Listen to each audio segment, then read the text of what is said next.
The rain battered the windows of the Brooklyn loft, a relentless drumbeat that matched the pounding in my chest. I stood in the doorway, soaked from the storm, staring at the guy who was about to upend my life.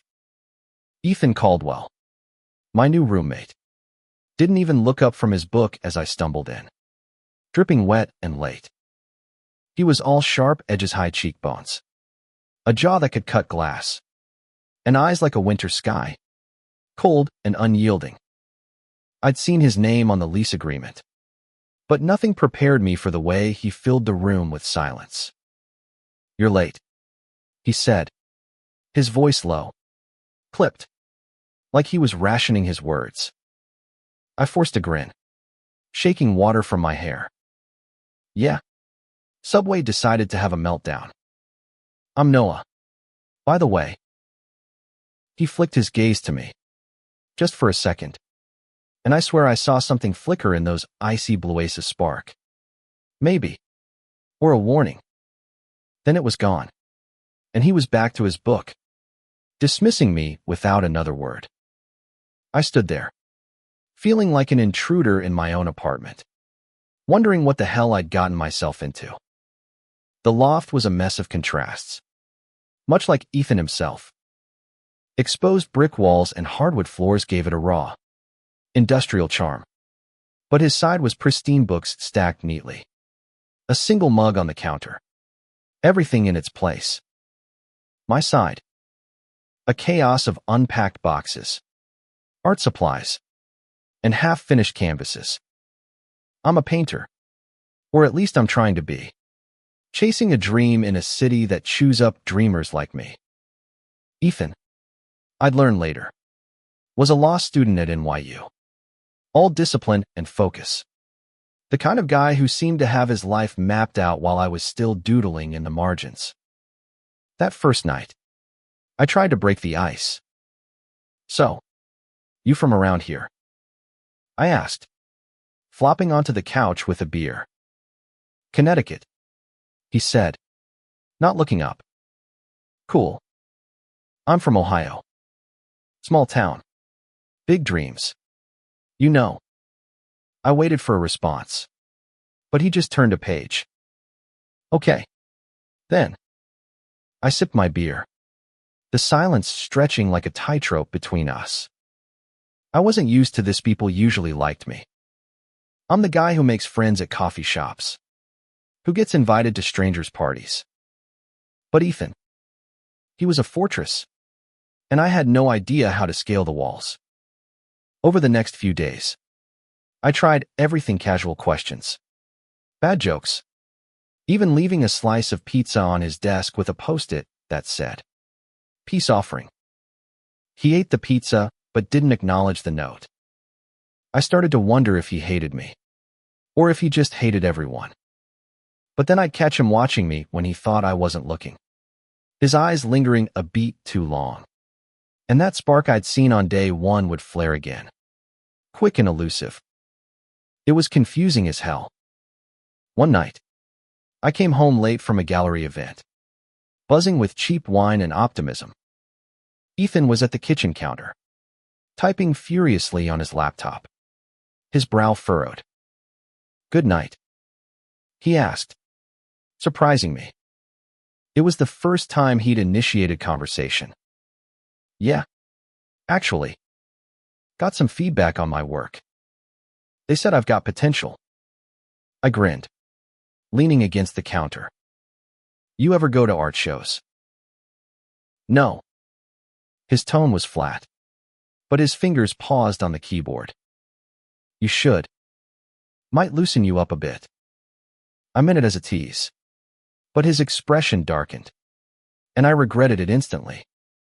"I don't need loosening up," he said, snapping his laptop shut and heading to his room. The door closed with a soft click, but it felt like a slam. I stood there, staring at the empty counter, my buzz fading. What was his deal? I wanted to know. But more than that, I wanted him to want to tell me.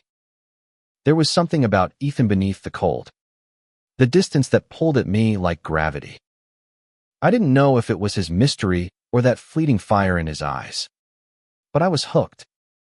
The next morning, I found a sketch I'd left on the table, a rough outline of a cityscape.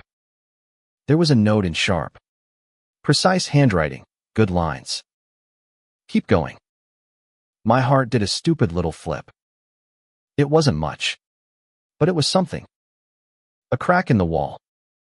I started paying closer attention after that. Ethan wasn't just cold. He was deliberate. Every move calculated. Like he was guarding something fragile. He'd leave for class at exactly 7:45 a.m.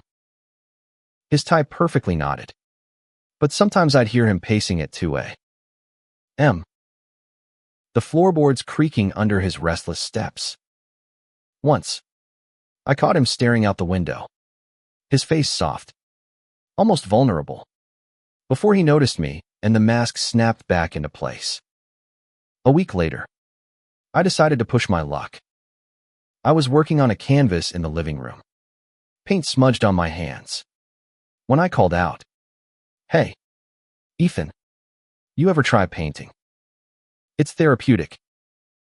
He glanced over from his desk, where he was buried in case law. "I don't have time for therapy." "Everyone's got time for something," I said, holding out a brush. "Come on. 5 minutes. Live a little." He hesitated, and for a moment, I thought he'd say no. But then he stood, crossed the room, and took the brush. His grip was stiff, like he was holding a scalpel instead of a paintbrush. I guided his hand to the canvas, my fingers brushing his, and I felt a jolt electric. Undeniable. His eyes met mine, and there it was again, that hidden fire, burning brighter than ever. "See," I said, my voice softer than I meant. "Not so bad." He didn't reply, but he didn't pull away either. For the first time, the silence between us felt alive, charged with possibility. I didn't know what was happening, but I knew I wanted more of him. That moment with the paintbrush lingered in my mind like a half-finished painting, vivid but incomplete. Ethan didn't mention it the next day, and I didn't either. But something had shifted. The air in the loft felt heavier, like it was holding its breath. I started noticing the small things about him. The way he'd hum softly when he thought I wasn't listening. Some old jazz tune that felt out of place for a guy so rigid. The way his fingers tapped a restless rhythm on his coffee mug when he was deep in thought. And those eyes, God. Those eyes. They'd catch mine across the room, and I'd feel like I was falling into something I didn't understand. One evening, I came home to find him actually cooking, not just heating up takeout. The smell of garlic and herbs filled the loft, and I couldn't hide my surprise. "You cook?" I asked, leaning against the counter. "Sometimes," he said, not looking up from the pan. "It smells amazing." "What's the occasion?" "No occasion." His tone was curt, but he slid a plate toward me without a word. Grilled chicken, roasted vegetables, a sauce I couldn't identify but wanted to drown in. I took a bite and groaned. "Man, you've been holding out on me. This is Michelin star stuff." He snorted, a sound so close to a laugh it caught me off guard. "Don't get used to it." I grinned, savoring the food and the rare crack in his armor. "Too late. I'm gonna expect this every night now." He shook his head, but there was a ghost of a smile on his lips. For the rest of the meal, we actually talked. Nothing deep, just small stuff, favorite movies, the best taco truck in Brooklyn, why I hated law school jargon. He didn't defend it, just smirked. It was the most normal we'd ever been, and it felt like a victory. But victories with Ethan were fleeting.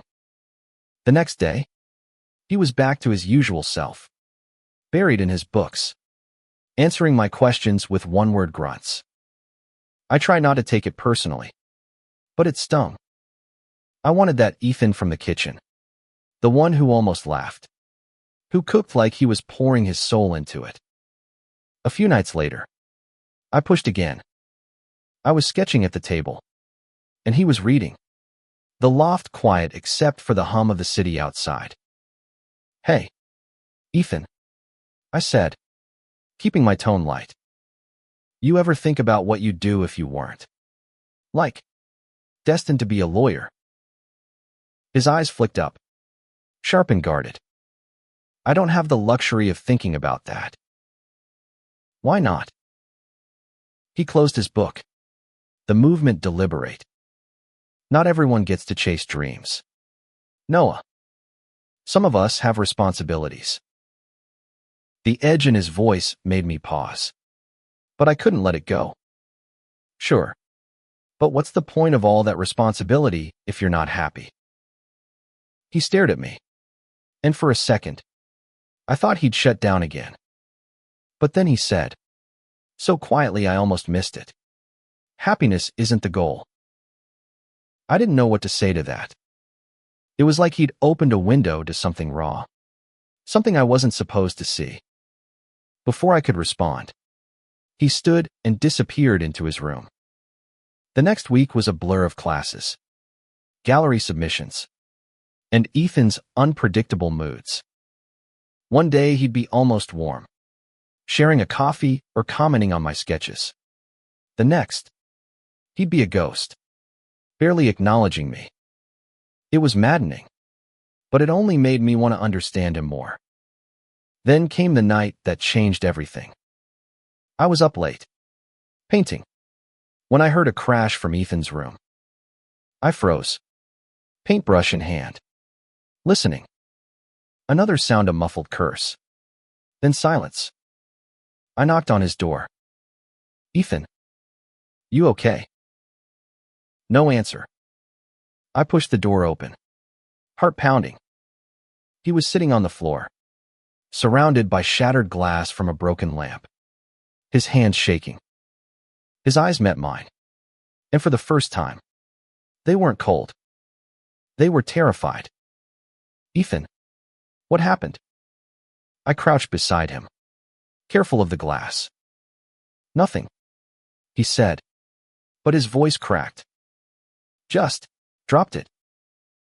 "Bullshit." I kept my tone gentle but firm. "Talk to me." He shook his head, but he didn't pull away when I touched his arm. "I can't," he whispered. "Why not?" "Because if I do, it all falls apart." I didn't push him further. Instead, I helped him clean up the glass, our hands brushing as we worked in silence. When we were done, I sat next to him on the floor, close enough to feel the heat of his shoulder against mine. "You don't have to tell me everything," I said, "but you don't have to carry it alone either." He didn't respond, but he didn't move away. We sat there, the city humming outside, and I felt that fire in him again, not hidden this time, but burning, raw and real. The broken lamp became our unspoken pact. Ethan didn't talk about that night, and I didn't ask. But the air between us was differentless, like a battlefield, more like a bridge we were both afraid to cross. I caught him watching me more often, his gaze lingering on my hands as I painted or my face when I laughed at my own bad jokes. It was disarming, the way he could make me feel seen and invisible all at once. I started leaving little invitations for him, sketch on the fridge with a note, "Your turn to draw something." A playlist of jazz tunes on the counter, "You hum these, right?" He never took the bait directly, but I'd find my sketches rearranged, a new song playing softly from his room. It was like we were circling each other, testing the waters without diving in. One Saturday, I dragged him to a street fair in Williamsburg. "You need sunlight," I told him, tossing him a jacket. "You're starting to look like a vampire." He rolled his eyes but followed me out, hands stuffed in his pockets. The fair was alive with color vendors hawking handmade jewelry, food trucks serving tacos and bubble tea, kids running through the crowd with painted faces. Ethan looked out of place, his crisp button-down and guarded expression at odds with the chaos. But when I handed him a skewer of grilled chicken, he took it. And when I dragged him to a booth to try on ridiculous hats, he didn't protest. "You look like a hipster poet," I said, plopping a fedora on his head. He smirked, adjusting it. "And you look like a runaway circus clown." I laughed, and for a moment, he did too, a real laugh, low and warm. That made my chest ache. We wandered the fair for hours, and I saw glimpses of an Ethan I hadn't met before, lighter, almost playful, like he was letting himself breathe. But back at the loft, the walls went up again. He retreated to his room, and I was left replaying that laugh, wondering how to coax it out again. I started painting him, not his face. Not yet. But pieces of him, the curve of his wrist as he wrote, the shadow of his silhouette against the window. It was my way of holding on to him, of understanding what I couldn't yet reach. A few days later, I found him in the living room, staring at one of my canvases, a chaotic swirl of blues and reds, inspired by the fair. "What's this?" he asked, his voice curious, not cold, just a feeling, I said, shrugging. "You like it?" He studied it for a long moment. "It's alive. Messy, but alive." "Messy's my brand," I said, grinning. "You should try it sometime." His lips twitched, but he didn't respond. Instead, he sat on the couch, closer than usual, and watched me paint. I could feel his eyes on me, steady and searching, and it took everything not to turn and meet them. That night, I heard him pacing again, the floorboards creaking long after midnight. I almost knocked on his door, but something stopped me. Fear, maybe, or the sense that he wasn't ready.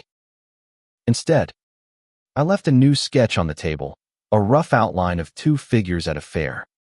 One laughing, one watching. I didn't write a note this time. I didn't need to.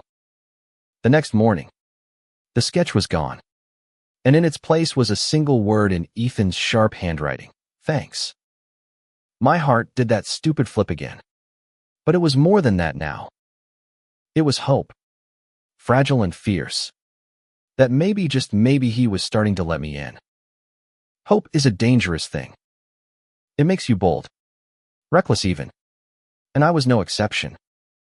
I started pushing Ethan harder, not with words, but with actions, inviting him to coffee runs, leaving my sketchbook open for him to see, playing his jazz tunes loud enough to fill the loft. He didn't always bite, but when he did, it was like catching a glimpse of the sun through storm clouds.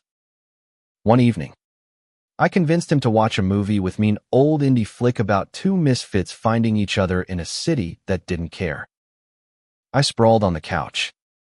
He sat stiffly at the other end. But by the time the credits rolled, he was leaning closer, his shoulder brushing mine. "That was good," he said, almost reluctantly. "Right. It's messy, but it's real." I turned to him, our faces closer than I'd realized. His eyes locked on mine, and for a second, I thought he might lean in. My breath caught, but then he pulled back, standing abruptly. "I've got work to do," he said, and he was gone before I could blink. I sat there, heart racing, cursing myself for reading too much into it. But I couldn't shake the feeling that he'd felt it too, that spark, that pull. I started painting again that night, a canvas of two shadows merging in the dark, their edges blurred like they were afraid to fully touch. The next day, I found a post-it on my easel. "You see too much." It wasn't signed, but I knew it was him. I stuck it to my sketchbook, a reminder that I was getting under his skin, even if he didn't want me to. Weeks passed, and our rhythm became a strange dance of push and pull. He'd cook dinner. I'd wash the dishes. I'd play music. He'd hum along. But there were still days when he'd shut down, his silence heavier than ever. I started to notice patterns. His mood would darken after phone calls, his pacing worse after late-night texts. I wanted to ask, but I didn't. Not yet. Then came the night of the gallery show. I'd gotten a piece accepted into a small exhibit in Manhattan, a big deal for a nobody like me. I invited Ethan, half expecting him to say no. But he showed up, dressed in a dark sweater that made his eyes look like a stormy sea. He didn't say much, just wandered the gallery, studying my painting, a vibrant, chaotic cityscape with two figures in the corner, one reaching out, the other turning away. "What's it called?" he asked, his voice low. "Hesitation," I said, watching him closely. He nodded, like he understood more than I'd meant to say. "It's good, Noah. Really good." I grinned, my chest swelling. "Thanks. Means a lot. Coming from you." He looked at me then, and there was that fire again, burning so bright it stole my breath. For a moment, I thought he might say something real, something that would change everything. But then his phone buzzed, and his face closed off. He excused himself, stepping outside to take the call. When he came back, he was different, distant, cold. The Ethan I'd first met. "I have to go," he said, not meeting my eyes. "Everything okay?" I asked, but he was already halfway to the door. I watched him leave, the gallery lights casting long shadows behind him. Something was wrong, and I was done waiting for him to tell me. I needed to know what he was hiding and why it felt like it was pulling us both under. I didn't see Ethan for 2 days after the gallery. He left early, came back late, and when he was home, he was a ghost, slipping into his room before I could say a word. The loft felt emptier without him, like the air had lost its charge. I tried to focus on my art, but every stroke felt forced. My mind stuck on him and that fire in his eyes, on the secrets he wouldn't share. On the third day, I'd had enough. I waited up, sketching in the living room until I heard his key in the lock. He froze when he saw me, his coat still on, his face pale under the dim light. "We need to talk," I said, setting my pencil down. "There's nothing to talk about." He moved toward his room, but I stepped in front of him. "Bullshit. Ethan. You're here. Then you're not. You let me in. Then you shut me out. What's going on?" His jaw tightened, and for a moment, I thought he'd push past me.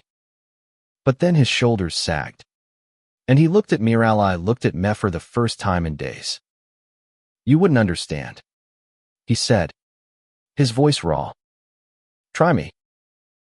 He hesitated, then sank onto the couch, his hands clasped tightly in his lap. I sat across from him, waiting, afraid to breathe too loud. "It's my family," he said finally. "My dad, he's got expectations. A plan. Law school. Corporate job. The whole path laid out since I was a kid. No deviations allowed." I nodded, keeping my voice soft. "And you don't want that?" He laughed, a bitter sound. "It's not about what I want. It's about what I owe them. They paid for everything: school, this place, my life. I can't just walk away." "But you're not happy," I said, echoing my words from weeks ago. His eyes met mine, and there it was again at fire, flickering but fierce. Happiness isn't the goal. Remember? I leaned forward, my heart pounding. What if it could be? He stared at me, and for a moment, I thought he might answer. But then his phone buzzed, and he flinched like he'd been slapped. He pulled it out, his face hardening as he read the screen. "I have to go," he said, standing. "Ethan, I can't." "Noah." He was already at the door, his back to me. "Not now." I watched him leave, my chest tight with frustration and something else, something deeper. Scarier. I was falling for him, I realized. And it was a dangerous kind of fall. The kind that could break you if you landed wrong. The next day, I found a letter on the counter, addressed to Ethan in sharp, formal handwriting. I didn't open it, but I saw the return address, a law firm in Connecticut. His dad's. I guessed. I left it there. But when Ethan came home and saw it, his face went white. He grabbed it and disappeared into his room, the door slamming behind him. I couldn't take it anymore. That night, I knocked on his door, my heart in my throat. "Ethan, open up. Please." To my surprise, he did. He looked exhausted, his hair a mess, his eyes red-rimmed. "What do you want?" "Noah." "I want you to stop running," I said, stepping inside. "Whatever's going on, you don't have to face it alone." He laughed, a hollow sound. "You think it's that simple? You think I can just choose?" "I think you're stronger than you realize," I said, my voice steady despite the storm in my chest. "And I think you're scared." He stared at me, his breath uneven. "You don't know what you're asking." "Then tell me." For a long moment, he didn't speak. Then, so quietly I almost missed it, he said, "I'm gay. Noah. And my family, they can't know." The words hit me like a punch. Not because they surprised me, I'd wondered. Hoped. Maybe, but because of the pain in his voice. I stepped closer, my hand reaching for his. "You don't have to hide it. Not here. Not with me." He pulled away, but his eyes didn't leave mine. "You don't get it. If I come out, I lose everything. My family. My future. All of it." "You don't lose me," I said, my voice breaking. He froze, and for the first time, I saw the fire in his eyes burn without restraint. It was beautiful, terrifying, and I knew I'd do anything to keep it alive. Ethan's confession hung between us, a fragile thread in the dim light of his room. I wanted to reach for him, to pull him close and tell him it would be okay. But the fear in his eyes held me back. He was teetering on the edge of something, and I didn't know how to catch him without breaking him. The next few days were a tightrope walk. Ethan didn't shut me out, but he didn't open up either. He'd sit with me in the living room, silent but present, his knee brushing mine as we watched TV. I'd catch him smiling at my dumb jokes, but then he'd retreat, like he was afraid of getting too close. I didn't push God. I wanted to, but I didn't. I just kept being there, hoping he'd see I meant it when I said he didn't have to hide. One night, I came home to find him on the couch, a glass of whiskey in his hand, staring at nothing. "Rough day?" I asked, sitting beside him. He nodded, taking a sip. "My dad called. Wants me to intern at his firm this summer." "You gonna do it?" He shrugged, but his grip on the glass tightened. "I don't have a choice." "You always have a choice," I said, keeping my voice soft. He turned to me, his eyes searching mine. You really believe that, don't you? Yeah, I do. He set the glass down, leaning closer. You make it sound so easy. It's not, I admitted. But it's worth it. For a moment, neither of us moved. Then, slowly, he reached out, his fingers brushing mine. It was tentative, like he was testing the waters, but it set my heart racing. I turned my hand, lacing our fingers together, and he didn't pull away. Noah, he said, his voice barely a whisper. I don't know how to do this. You don't have to, I said. Just be here, with me. He leaned in, and when his lips met mine, it was like the world caught fire. The kiss was soft at first, hesitant, but then it deepened, all the walls he'd built crumbling in that moment.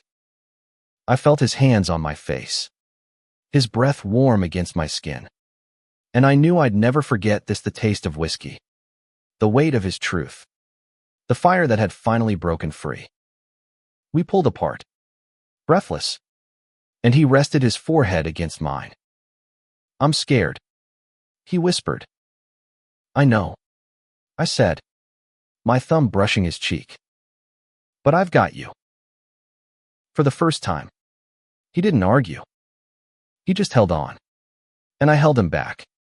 The loft quiet around us, the city humming its approval outside. But the world doesn't stop for moments like that. The next morning, Ethan was quieter, his eyes shadowed. He didn't regret the kiss, he could tell by the way he looked at me, but the weight of his family, his future, was creeping back in. I wanted to fight it for him, to tell him he was enough. But I knew he had to find that himself. A week later, he got another letter from his dad's firm. This one was thicker, official, with a contract inside. He didn't open it in front of me, but I saw the way his hands shook as he carried it to his room. That night, I heard him pacing again, and I couldn't stay away. I knocked, and when he opened the door, his face was a storm of emotions. They want me to sign, he said. Full commitment. If I do this, it's over. No turning back. Then don't sign, I said, stepping closer. You don't have to be what they want. It's not that simple. He snapped, but there was no heat in it. Just desperation. You don't know what it's like, Noah, to owe everything to someone who'll never accept you. I took his hand, holding tight. You're right. I don't. But I know you're stronger than this. And I know you deserve to be happy. He looked at me, his eyes wet, and for the first time, I saw him break not in defeat, but in surrender to something bigger. He pulled me into his arms, and we stood there, holding each other, the contract forgotten on his desk. The days after our kiss were a blur of stolen moments and quiet truths. Ethan was still guarded, but the coldness was gone, replaced by a warmth that felt like it had always been there, waiting. We'd cook together, our shoulders brushing in the tiny kitchen. We'd talk late into the night, his voice soft as he told me about his childhood strict parents, high expectations, a life planned before he could speak. I told him about mine, small town Ohio, a family that loved my art even if they didn't understand it. But the contract loomed like a shadow. Ethan hadn't signed it, but he hadn't thrown it out either. It sat on his desk, a silent ultimatum. I tried to give him space, to let him decide. But every time I saw it, my stomach twisted. I wanted him to choose himself, to choose us. But I knew it wasn't that simple. One afternoon, we took a walk through Prospect Park. the autumn leaves crunching under our feet. He was quieter than usual, his hands deep in his pockets. "What's on your mind?" I asked, nudging his shoulder. He stopped, looking out at the lake. "I told my sister," he said. "About me. About us." My heart skipped. "And she was okay with it. Said she always knew." He smiled, but it was tinged with sadness. "She's the only one who would be." I took his hand, squeezing gently. "That's a start." He nodded, but his eyes were distant. "My dad, he'd disown me. I know he would." "Then let him," I said, fiercer than I meant. "You don't need his approval to be who you are." He looked at me, and for a moment, I saw that fire again, burning bright. "You make me want to believe that," he said. "Then believe it," I said, pulling him close. We kissed under the trees, the world fading around us. And for that moment, it was enough. But reality doesn't stay faded for long. That night, Ethan got a call from his dad. I couldn't hear the words, but I saw the way his face changed tight, pale, like he was bracing for a blow. When he hung up, he didn't speak, just sat on the couch, staring at the floor. "What happened?" I asked, sitting beside him. "He knows," he said, his voice hollow. "Not about us, but he knows I'm hesitating. He said if I don't sign by the end of the week, I'm cut off. No tuition, no apartment, nothing." I felt like I'd been punched. "He can't do that." "He can," Ethan said. "And he will." I wanted to argue, to tell him to fight, but the fear in his eyes stopped me. Instead, I took his hand.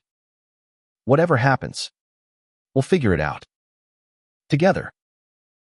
He looked at me, and for the first time, I saw something new in his eyes, not just fire, but trust. "You really mean that, don't you?" "Every word." He leaned into me, his head on my shoulder, and we sat there, the weight of his choice heavy between us. I didn't know what he'd decide, but I knew I'd be there, no matter what. The deadline came faster than either of us wanted. Ethan spent the week wrestling with his decision, the contract a constant presence on his desk. I tried to keep things light, painting, joking, stealing kisses when he let his guard down, but I could feel the storm building. He was quieter, his smiles rarer, and I hated how helpless I felt. On the last day, I came home to find him at the kitchen table, the contract in front of him, a pen in his hand. My heart sank. "Ethan." He looked up, his eyes tired but clear. "I'm not signing it," he said. I blinked, unsure I'd heard right. "You're not." He shook his head, a small smile breaking through. "I called my dad this morning. Told him I'm done living his life. Told him everything." My breath caught. "Everything?" "Yeah." He stood, crossing to me. "I told him I'm gay. Told him I'm in love with you." The world tilted, and I grabbed his arms to steady myself. "You're what?" He laughed, a Real laugh, free and bright. "I love you, Noah, and I'm done hiding it." I pulled him into a kiss, fierce and desperate, my heart so full it hurt. "I love you too," I said against his lips, and I felt him smile, his hands tangling in my hair. His dad didn't take it well. Ethan was cut off, just like he'd feared. No tuition, no apartment, no safety net. But he wasn't alone. We moved out of the loft, found a tiny studio in Queens, and started over. I sold a few paintings. He picked up a job at a bookstore, and we made it work, piece by piece. It wasn't easy. There were nights when money was tight, when Ethan's doubts crept back, when the world felt too big. But we faced it together, his hand in mine, his fire burning brighter every day. I really painted him this time, his face alive with that fire, his eyes full of love and defiance. The piece sold for enough to cover rent for months. And when Ethan saw it, he cried, not out of sadness, but pride. We built a life, messy and real, full of laughter and fights and quiet mornings tangled in each other's arms. Ethan started writing, short stories at first, then a novel, pouring his fire onto the page. I kept painting, chasing my dreams while he found his. And through it all, we held on to each other, two misfits who'd found home in the chaos. One night, as we lay in bed, the city humming outside, Ethan turned to me. "You were right," he said. "Happiness is worth it." I kissed him, my heart full. "Told you." The fire in his eyes wasn't hidden anymore. It was ours, burning bright, a light that no one could extinguish.